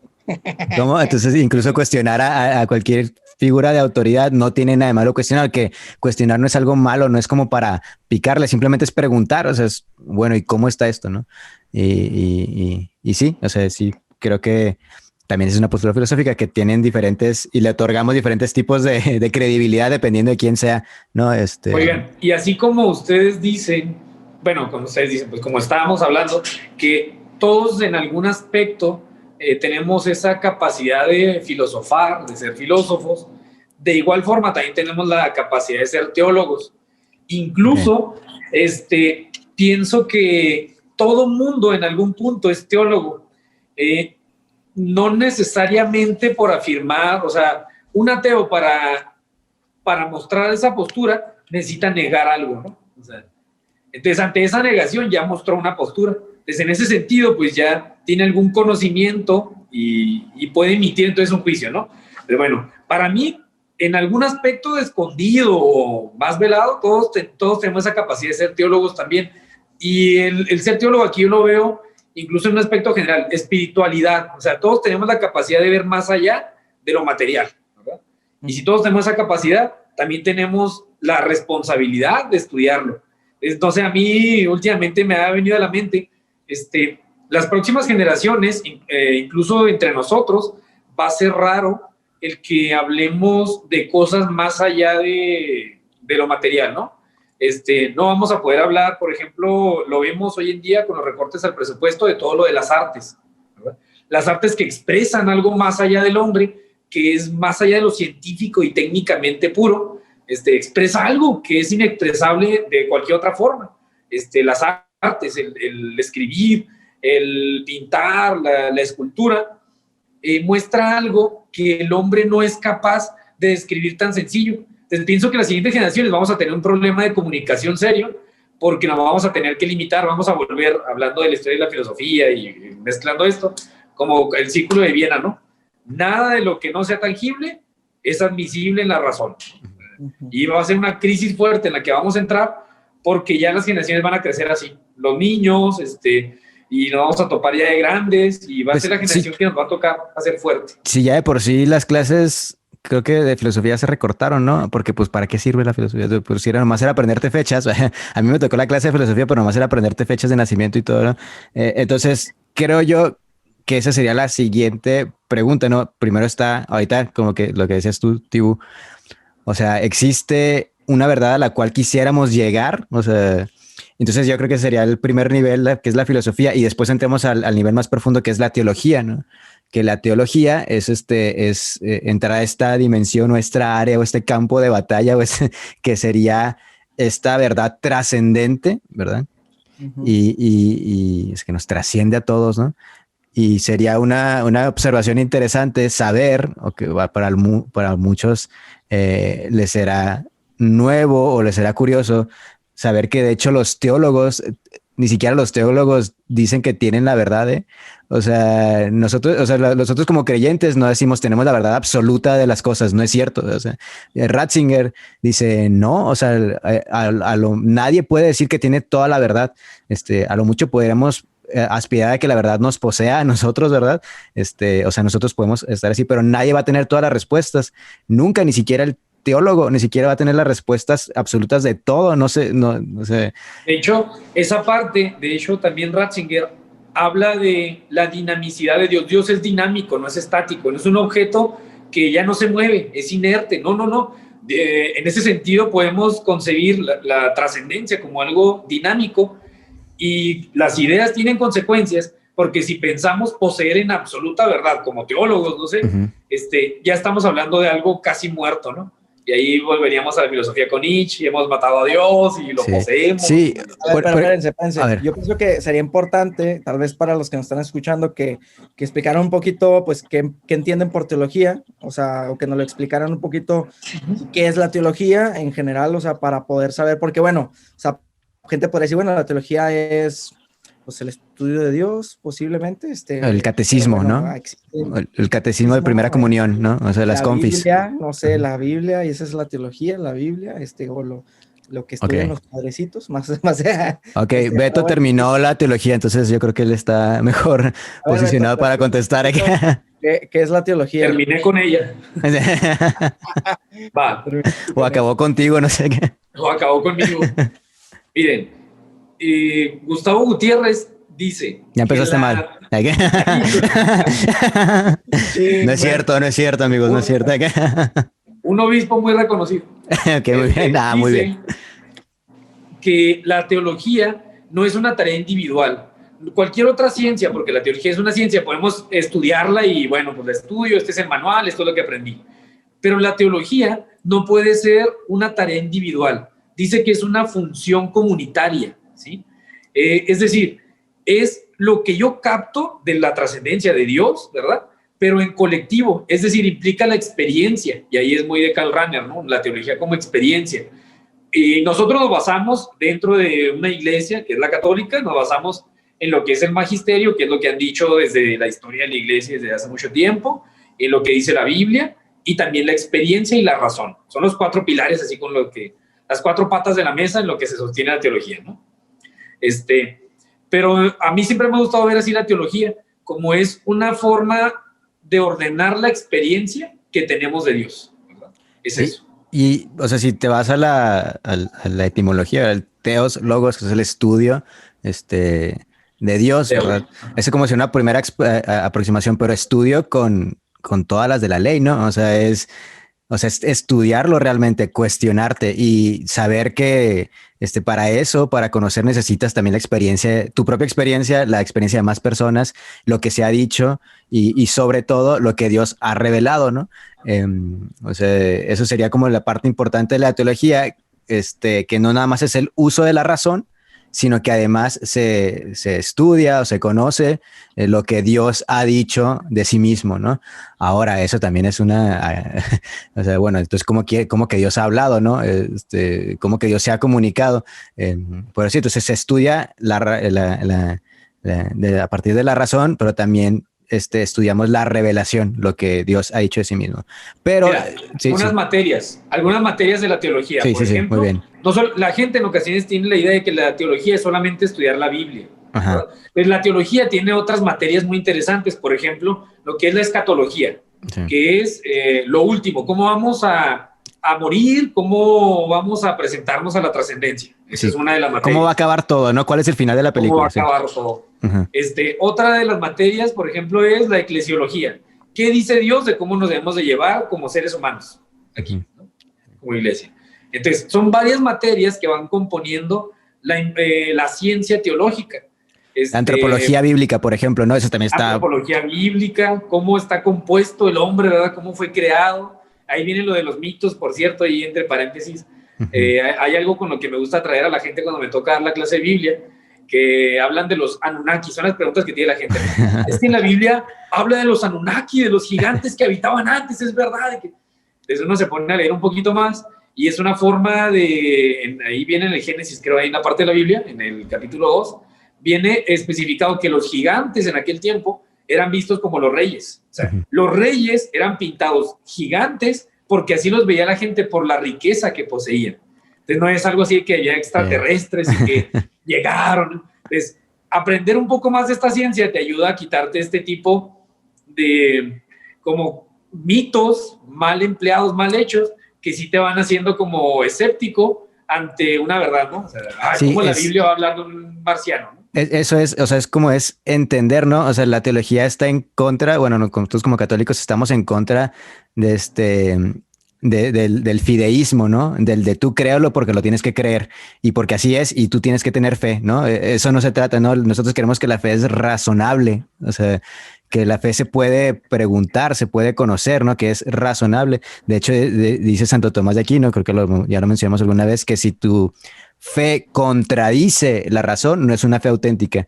Es decir, si está en contra de tu razón, no es una fe auténtica. Va más allá de tu razón, definitivamente. O sea, no la alcanzas porque a Dios nunca no cabe en tu cabecita, ¿verdad? O sea, ni en la cabeza de todos los seres humanos juntos, ¿no? Dios siempre va a estar más allá, pero sí es razonable, ¿no? O sea, sí es accesible a la razón, aunque no quepa dentro de la razón, nunca lo va a contradecir, nunca va a ser contradictorio, ¿no? Entonces, pues sí, eso. Y eso, para regresar un poquito a lo de ahorita, que no es que la teología te vaya a dar todas las respuestas, es lo padre, no es como que, qué aburrido ser creyente porque ya tienes la respuesta y ya no puedes preguntarte nada, no, o sea, hay muchas cosas que conocer, que exprimir, que desmenuzar, que aplicar, ¿no? Y ahora, sí. Yo siempre pongo como ejemplo la importancia que tiene la ciencia, me centro un poquito más en la ciencia histórica, la importancia que tiene la teología. Lo había dicho ya anteriormente. El 8 de diciembre de este año, nuestra ciudad, aquí Ciudad Juárez, cumplió 361 años de fundada, 362, más o menos anda en eso. La fundó un fraile franciscano. Entonces, los estudios históricos de ciencia histórica que están actualmente en la UNAM hablan de un historiador que todavía vive, es muy famoso, que se llama Antonio Rubial. Y Antonio Rubial dice que estos frailes, incluyendo que fundó aquí, eran milenaristas. Es decir, pensaban que ya el mundo iba a acabar. Que cuando llegaron a América faltaban escasos años y se acababa y se iban a encontrar con Dios, ¿no? Pensaba eso. El decir que ese fraile que vino hasta acá y fundó nuestra ciudad era milenarista, es decir, que era hereje. ¿Sí? Entonces, no nos pudo haber fundado un hereje, pero un historiador que no ha estudiado teología no sabe lo que es un fraile, no sabe lo que es una herejía, no sabe lo que es el milenarismo. Entonces, la consecuencia, hablando de que las ideas tienen consecuencia, de no saber un poco de teología, aunque te consideres ateo, ¿verdad? Es que cuando te enfrentas a la historia de la humanidad, que la iglesia has tenido un pensamiento teológico en toda su historia, te enfrentas a que no logras captar ni interpretar correctamente la historia. Esto por la ciencia teológica. Entonces, eso me parece muy interesante haberlo encontrado, porque ese Antonio Rubial, el historiador, es citado en muchísimas tesis, muchas tesis. Y Joseph Ratzinger hizo un libro, no en contra de él ni nada, porque él es nada más una corriente aquí en México. A nivel mundial hizo un libro hablando de la herejía como tal del milenarismo, ¿verdad? la desentrañó desde San Buenaventura de 1600.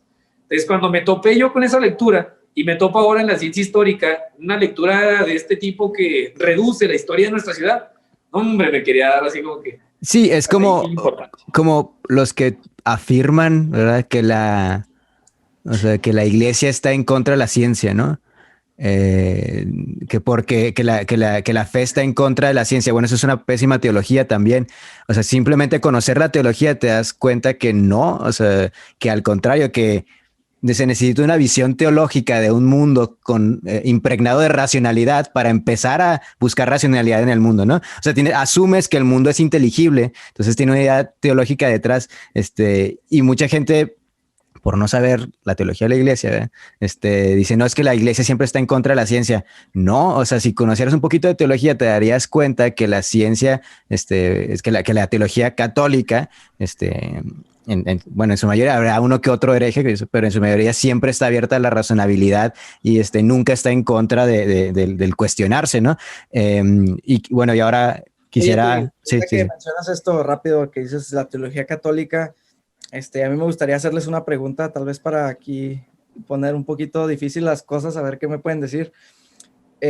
Sí, bueno, yo tengo entendido, ahorita me podrán corregir o no, que la teología asume en sí mismo el dato de la revelación a la humanidad, ¿no? Es decir, lo que diferencia posiblemente de alguna rama de la filosofía que se pregunta por Dios a la teología es que existe el dato revelado, que es otro parámetro totalmente distinto a solamente la razón del hombre esforzándose por entender a Dios, sino ahora se intenta comprender la revelación de Dios, es que es distinto, ¿no? Lo que yo les quisiera preguntar, ¿la teología es solamente entonces para el que tiene fe? Es decir, ahorita Beto nos dio un ejemplo de cómo pudiera funcionar la teología para cualquier persona en un contexto de comprender la historia, ¿no? Pero, o sea, es decir, la teología la va a alcanzar a comprender totalmente solamente, bueno, o llegar a ser teólogo, pues, vamos a dejarlo así, ¿no? Alguien que tiene fe, o sea, solamente que tiene fe, y mi segunda variante en esta pregunta es, si la revelación, bueno, nosotros la comprendemos de cierta manera, ¿de qué manera en este mundo de la posverdad, ¿no? O sea, de que decir, pues cada quien tiene su propia verdad.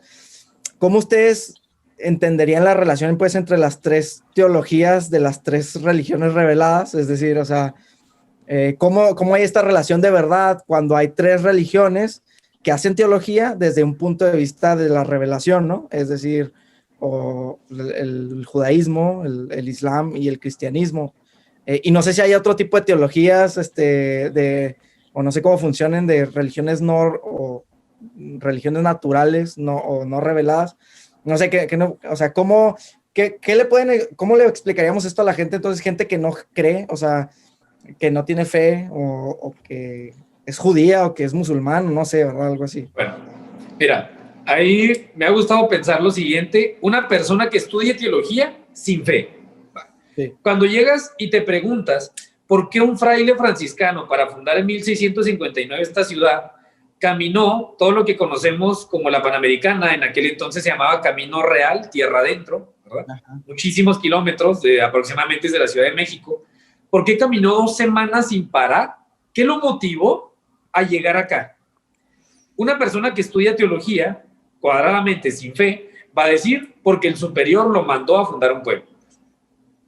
Y está bien y es correcto, ¿sí?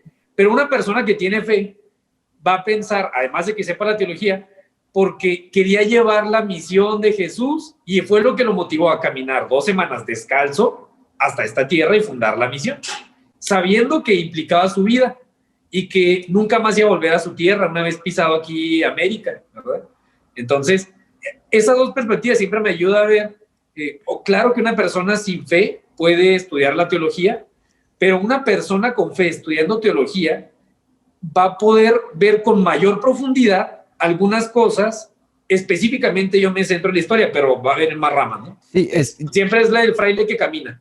O sea, es interesante ver los presupuestos, ¿no? O sea, si piensas que Dios, o sea, es solamente una idea, ¿no? La idea de Dios, entonces, pues la teología sin fe, pues está bien porque estás estudiando nada más un concepto, una idea, ¿no? pero el presupuesto es que Dios es es una Trinidad, o por lo menos vamos a ver, es una persona, por lo menos antes de meternos a la Trinidad, ¿no? O sea, que se está comunicando, ¿no? Por lo tanto, no es un concepto frío nada más, sino estás al encuentro de alguien, ¿no? Alguien con inteligencia, alguien con voluntad, porque por algo se está revelando. Por lo tanto, estás al encuentro de una persona. Por lo tanto, te involucra personalmente. Entonces, sí hay teólogos que no son creyentes, pero son teólogos que se quedan simplemente en la orillita, ¿no? O sea, un verdadero teólogo, bueno, eso es, bueno, para el católico, pues, es aquel que se deja involucrar también porque está en el conocimiento de una persona, no de un concepto, ¿no? Porque el presupuesto es ese, o sea, la premisa es esa, que Dios es un ser, no es una persona, tres personas en uno, no sé, Dios es este agente, ¿verdad? Que existe, que está en comunicación, y por lo tanto el teólogo requiere esta respuesta personal a esta primera aproximación de Dios, ¿no? Por lo tanto, sí existen teólogos ateos, pero siempre su teología va a quedar muy incompleta porque se están perdiendo de toda la experiencia, de uno a uno, ¿no? Decía Newman, ¿no? Que es el corazón que habla el corazón. O sea, estás en comunicación con algo más, ¿no?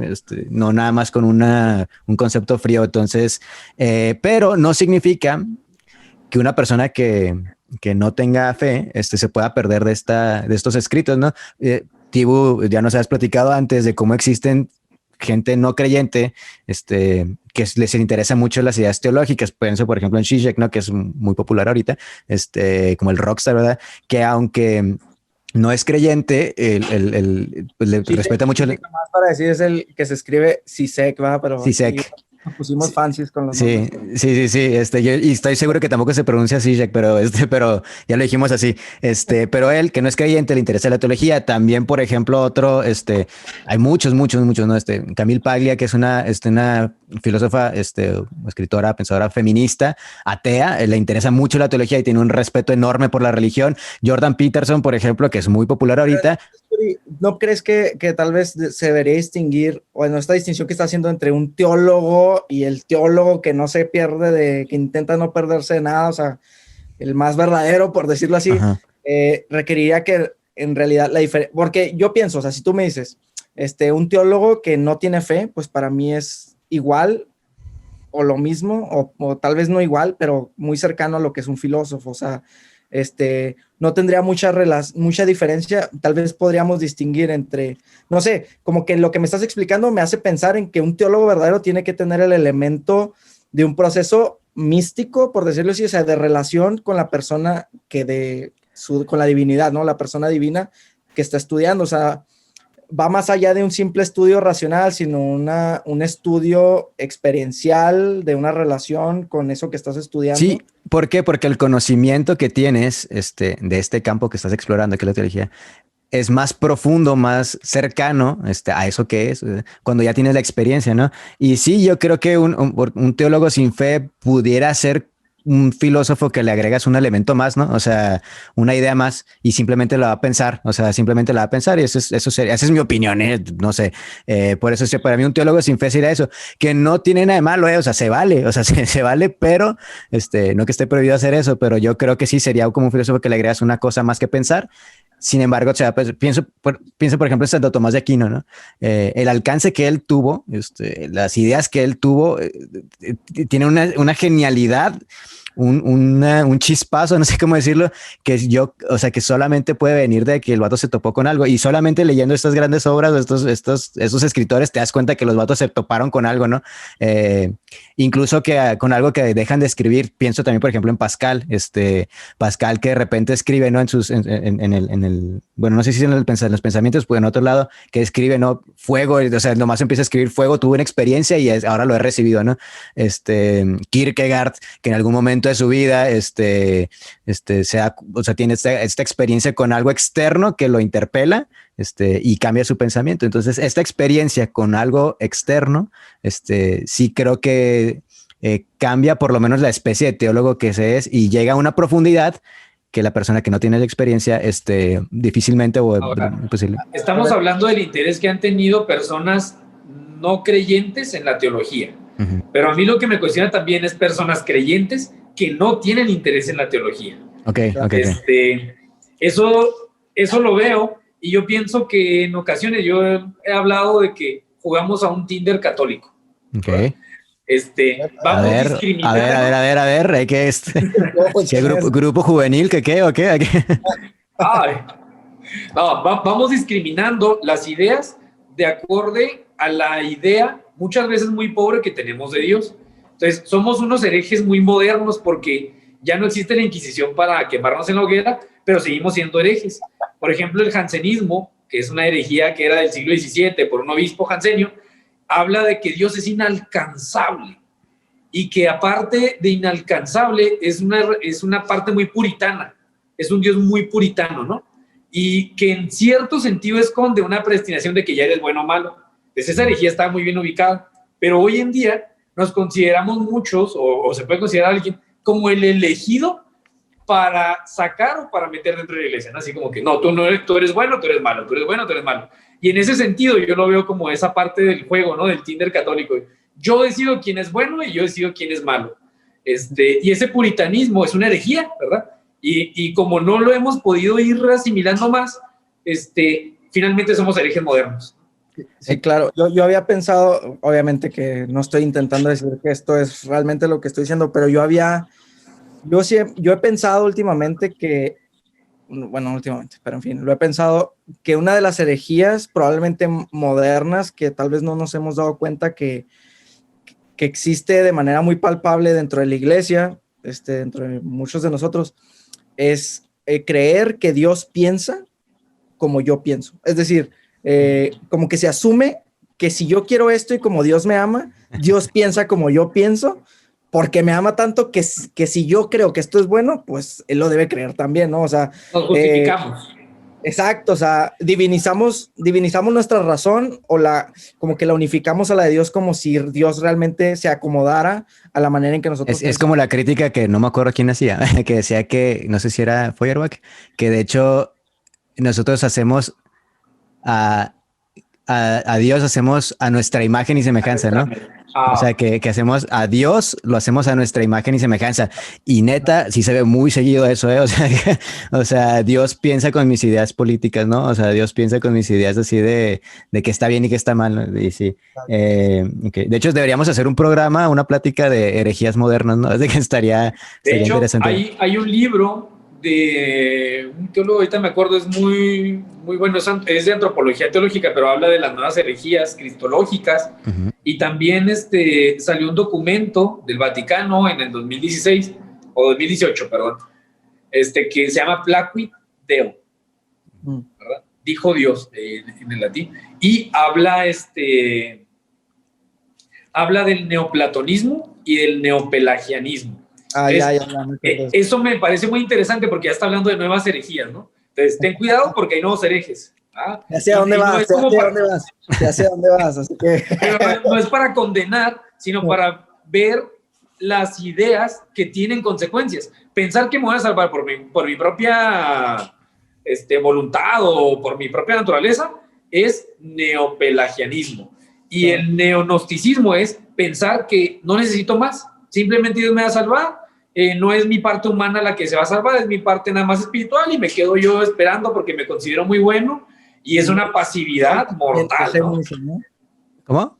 Que sí, que el neoagnosticismo sería, pues que como sé mucho, pues me voy a salvar, o sea, sé demasiado. Exacto, ¿no? Y por tanto Dios, a través de la razón y mi gran conocimiento, soy más cercano a Dios y por eso me voy a salvar. O por ejemplo, otra herejía moderna, bueno, luego hablamos más de herejías modernas, pero también una herejía moderna sería no sé qué nombre que tenga, ¿verdad? Supongo que el universalismo, no sé cómo, que sea lo que sea, como Dios es muy bueno, todos nos vamos a salvar, ¿no? O sea, que Dios es tan bueno, tan bueno, tan bueno, que vivas, como Él siempre te quiere, pues sea lo que sea, no sé si existe o no existe, pero si existe, seguro todo el mundo nos vamos a salvar. Bueno, esa es una herejía porque te involucra tu respuesta, o sea, Dios quiere salvarte, o sea, Dios quiere que todo el mundo se salve, dice la Biblia, ¿verdad? Y que lleguen al conocimiento de la verdad, o sea, que lleguen al conocimiento de la verdad, eso es lo que Dios quiere, ¿no? Busquen la verdad y la verdad los hará libres. Es lo que Dios quiere, pero también involucra nuestra respuesta, ¿no?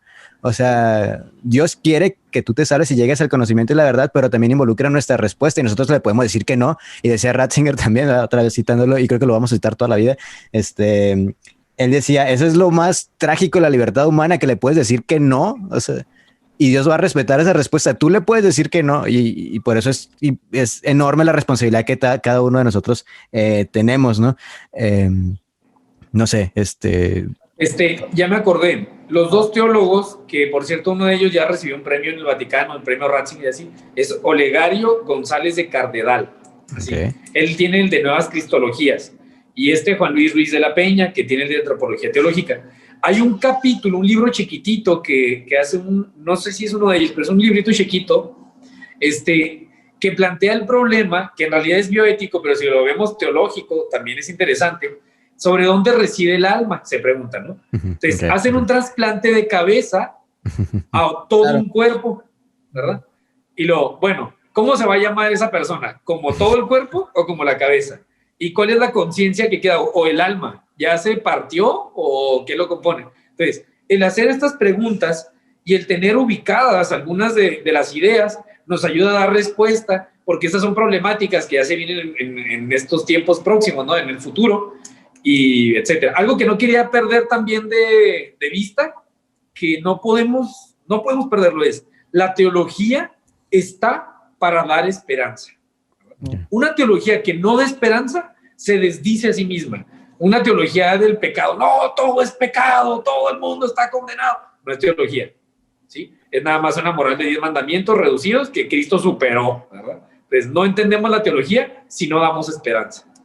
Ahora, es importante tal vez decir que cuando decimos teología nos estamos refiriendo a la teología católica, ¿no? O de qué manera la podemos entender. O sea, existe una manera de entender, por ejemplo, la filosofía que se puede entender como universal y de luego después referirte a cierto tipo de filosofías, o la teología, cuando se refiere a una, siempre se refiere a una fe específica.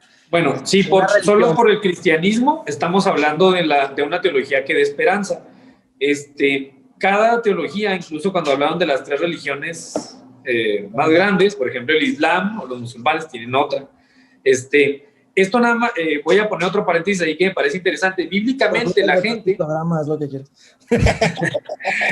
Cuando habla en las clases de Biblia, que se preguntan, es que mi Biblia tiene menos libros, es que tiene más libros. Lo interesante de hablar de esto es, por ejemplo, los primeros 5 libros de la Biblia, ¿no? Génesis, Éxodo, Levítico, Números y Deuteronomio. Okay.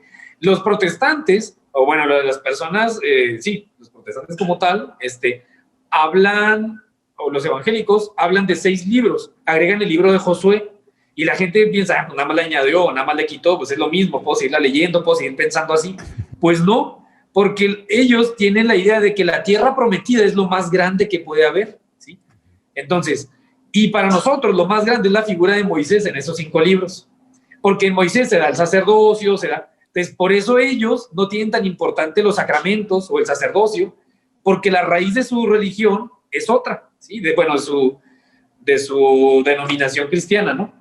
Entonces eso nada más para ver la importancia de estudiar la teología y de entender los porqués, cambia también el pensamiento de salvación de la persona o de esperanza, ¿no? Pero bueno. Sí, es como la idea de que todas las religiones son lo mismo y que son los mismos así, son los mismos, son caminos diferentes, pero al final de cuentas dicen lo mismo. No es cierto, o sea, nomás se necesita estudiar poquito para decir que en muchas cosas se coincide, en muchas, pero son esas pequeñas diferencias lo que trae muchas consecuencias, ¿no? Ahora, con la pregunta, ¿no? De si existen diferentes teologías, hay una rama dentro de la teología que es la teología fundamental, es decir, buscar los fundamentos de la teología. Sí existen, bueno, me imagino, que existe teología que también se hace en el judaísmo, en el islam, no sé la verdad si el islam se pregunte de teología, porque por lo menos el Islam se dejó de preguntar sobre las matemáticas, o sea, por lo menos cierta rama del Islam, eso desde el punto de vista científico, o sea, nada más así como un científico, creo que en algún momento de la historia del Islam, un estudioso dijo que las matemáticas, por alguna extraña razón, no sé, estaban en contra de Dios, por lo tanto se dejaron de cuestionar. Entonces, ideas teológicas tienen consecuencias importantísimas hasta en los científicos, los sociales, etcétera. Entonces, a lo que voy Es que sí, supongo yo que existen diferentes teologías, pero no significa que todas den lo mismo, ¿no? Habría que buscar el fundamento de cada una de ellas y si algún momento llegamos a la conclusión de que esta teología o esta fe en la que estamos no es la mejor fundamentada, pues me avisan para cambiarme de religión, ¿verdad? Porque eso es la idea, o sea, porque yo creo en el busquen la verdad y la verdad los hará libres y yo quiero encontrar la verdad. Una vez un famoso temista de nuestros tiempos, que ahorita ya se dedica a otras cosas, pero me acuerdo mucho de él, saludos Memo hacia él. Él dijo, o sea, estaba dando el tema de la Iglesia Católica, y él dijo, bueno, pues es que yo creo que esta es, ¿verdad? Pero si alguien tiene otra mejor respuesta y si descubro que no es, pues me cambio de religión. Esa es la idea. Por eso sirve la teología fundamental. Bueno, yo creo que hablamos de muchas cosas y no sé si terminamos en algo, pero por lo menos creo que dimos un vistazo a preguntas que le pueden surgir a alguien interesado en estos temas de filosofía y teología. Que tal vez podríamos contestar ya en otro momento, porque ya para no alargarnos más, por ejemplo, ¿qué relación hay entonces entre la filosofía y la teología? Y, o sea, ¿por qué razón las queremos usar las dos? Si tienen alguna relación. Y la pregunta que ahorita hicieron, o sea, ¿quién es sierva de quién? Si la filosofía sirve de la teología es sierva de la filosofía. Yo tengo una pregunta, no vamos a contestar. Si la filosofía se cuestiona la teología, ¿qué es? Y luego, si la teología se puede cuestionar la filosofía, porque, bueno, en cuestión de alcanzar el conocimiento de la verdad como algo divino. No, y siguen más temas, por ejemplo, la filosofía y la religión. ¿Qué es lo que hace a algo religión? ¿Cuáles son los componentes de algo religioso? Simplemente, por ejemplo, otra sería la antropología, ¿no? Que pensamos que la religión es una cosa que como si fuera un gusto que algunos tienen y otros no, cuando en realidad estamos viendo ahorita que la religión o el sentido religioso, el sentido de lo religioso o este instinto religioso es algo que es o sea, inherente al hombre, incluso cuando se llega no creyente, ¿no? Por naturaleza el hombre es un ser religioso, a lo mejor será una cosa controversial, pero simplemente nomás para hacer más controversial todavía, las protestas de Black Lives Matter, por ejemplo, las Black Lives Matter tienen estos rituales, estas figuras, estos iconos religiosos, entonces la religión está ahí en todas las personas, aunque no se consideren creyentes, ¿no? Bueno, entonces muchas otras preguntas del fin último y sobre todo también podemos preguntarnos junto con Chesterton qué es lo que está bien, ¿no? O sea, qué es a lo que le tenemos que tirar, o sea. Con estas cuestiones, con lo último que estaban hablando, yo me quedo con dos ideas sobre la importancia de la teología que me gustaría decir antes de que nos vayamos. Una es, se me hace muy extraño que si es verdad que los musulmanes no se preguntan o alguna rama del pensamiento musulmán no se pregunta por las matemáticas, ¿por qué tenemos los números arábigos? Y segunda es pienso que es muy importante esto que explicaste, por ejemplo, de las ramificaciones teológicas en el cristianismo, que hablaste específicamente de la evangélica, Beto, porque eso da mucho entendimiento de cómo es que funciona políticamente Estados Unidos y por qué tiene el territorio que tiene ahorita. O sea, nos remite de nuevo a la historia, y la importancia de la tierra para la denominación evangélica, ¿verdad? Y el territorio estadounidense, bueno, que después hablaremos un poco de esto. O simplemente otra cosa, ¿no? Que porque hay más lectores en ciertos países que en otros. Dicen que los países, nomás hay, o sea, que en los países protestantes hay más lectores porque la gente tenía su propia Biblia, ¿no? Y en los países católicos la gente lee menos porque la Biblia se la leía el padre. O sea, como que hasta, o sea, entonces hasta en esas cosas tiene consecuencias la teología, ¿no? Muy malo, pero Quisiera anotar nada más que nosotros somos más bien fans de estas cosas, ¿eh? O sea, no somos profesionales de esto, no somos expertos, no intentamos ser expertos, somos tres nerds, ¿verdad? Así que, y que nos gustan esos temas, así que para que sepan que si en algo nos equivocamos, también coméntenos, o si tienen otras ideas, también se vale, y no queremos decir que nosotros ya tenemos todas las respuestas, porque ni siquiera, porque Ni siquiera nuestra filosofía y nuestra teología nos dice eso. No sé. Yo cierro con una frase hablando de la importancia en la teología o qué consecuencias tuvo aquí en América, ¿no? Históricamente. La frase, cuando le preguntan en un informe que tiene que dar el Papa Alejandro VI, el Borgia, sobre los indios en América, si los iban a eliminar porque eran gente no racional o si iban a conservarlos. Y la pregunta que ahí no sé cómo se iluminó es, si se ríen, son humanos. Si se ríen, son humanos. Entonces, bueno, yo siempre me he puesto a pensar, ¿no? ¿Qué importancia, ya irónicamente, o no sé, qué importancia tenía esa parte? Porque descubrió que la risa no es algo meramente animal. O sea, la risa es algo humano. Entonces, al reírse, hizo la división de ser humano a uno que no es ser humano. Sí, ¿qué importancia también tiene si a ustedes les causó gracia este video? Pues, bueno, está que la risa es una facultad racional y por lo tanto, de manera, un católico piensa que la razón fue dada al hombre por Dios, entonces por eso se vale usarla, y por eso debemos usarla, y por eso, pues hay que seguir platicando de esta y muchas cosas más, intentando, ¿verdad? Intentando nada más acercarnos a eso. Muy bien, ya párale, tío, porque vamos a cerrar. Ahí va a salir gente diciendo las llenas también se ríen, cosas así extrañas, ¿no? Pero entonces, bueno, nos quedamos con que ya para despedirnos, muchas gracias por haber llegado, si llegaron hasta este momento del video, muchas gracias.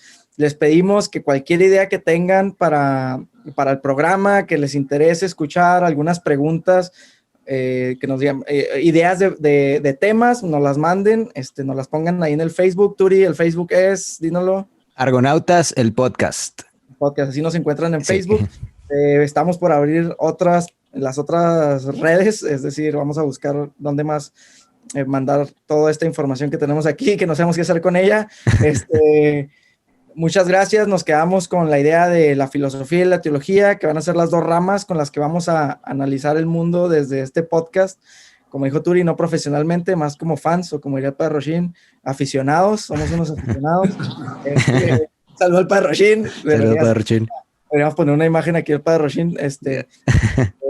Nosotros como católicos creemos que la filosofía y la teología son las dos alas de la vida humana y del razonamiento humano, y no puede una estar sin la otra, y eso es lo que quisiéramos compartirles, nuestro razonamiento. Veritatis Splendor. Sí, ese ratio. Ese ratio, Juan Pablo. Sí. Pero muchas gracias, espero les haya gustado este primer video, esperen más videos, y ahora sí vamos a hablar de cosas frikis. Intentaremos darle un rato a Beto para que se ponga a ver algunas películas y leer algunos cómics. Y próximamente esperen la crítica, la reseña, la mítica reseña del Guasón por Tibu, que algún día saldrá esa reseña del por mí. Por ahorita escribiré cosas menos importantes, como si los medios de comunicación nos controlan o no. Beto, Turi, muchas gracias, nos vemos. Nos vemos. Buenas noches. Si ya no los vemos a todos, feliz Navidad, feliz Año Nuevo, y cada vez que vean a Santa Claus y la Coca-Cola, acuérdense que la Navidad es cristiana y no la están viviendo ateos. Entonces, muy bien, excelente, chido. Nos vemos pues. Gracias. Chao.